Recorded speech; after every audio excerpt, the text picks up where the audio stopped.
Il y a là quelque chose d'unique aux paroles de Jésus. Lui-même nous dit, les paroles que je vous dis sont esprit et elles sont vie.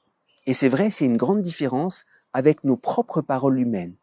Nos paroles humaines, elles sont grandes, elles sont vraies, dans la mesure où elles disent la vérité qui est devant nous. Si je dis quelque chose et que ça ne correspond pas, on dit non, ce sont des paroles fausses.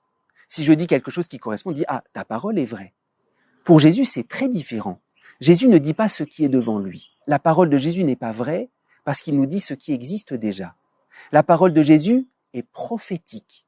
La parole de Jésus est une parole divine qui vient réaliser ce qu'elle signifie. Lorsque Jésus nous dit à ses disciples qu'ils sont lumière, c'est pas parce qu'ils sont lumière, parce que cette parole, en l'entendant, les fait lumière, que la lumière soit et la lumière fut. La parole de Jésus nous transforme à partir d'elle-même. C'est ça qui nous est dit, les paroles que je vous dis sont esprit et elles sont vie. Lorsque Jésus rencontre la femme adultère, il dit pas seulement ce qu'elle a fait, il dit ce qu'elle est dans son regard. Il la relève. C'est pour ça que les paroles de Jésus sont des paroles prophétiques qui nous sortent, qui nous créent, qui nous sortent de ce qui existe déjà. Eh bien, l'Eucharistie doit être vécue dans cet état d'esprit. Nous, on pense qu'il faut être saint pour accéder à l'Eucharistie. D'une certaine manière, c'est presque l'inverse.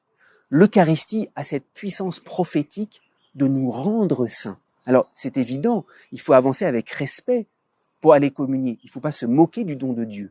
Mais c'est l'Eucharistie elle-même qui a cette puissance prophétique de nous transformer, comme les paroles de Jésus. Les paroles que je vous dis sont esprit et vie, c'est ça qui est bouleversant. C'est que toutes les paroles de Jésus, son pain, son Eucharistie, nous renouvellent sous son souffle, nous recréent de l'intérieur.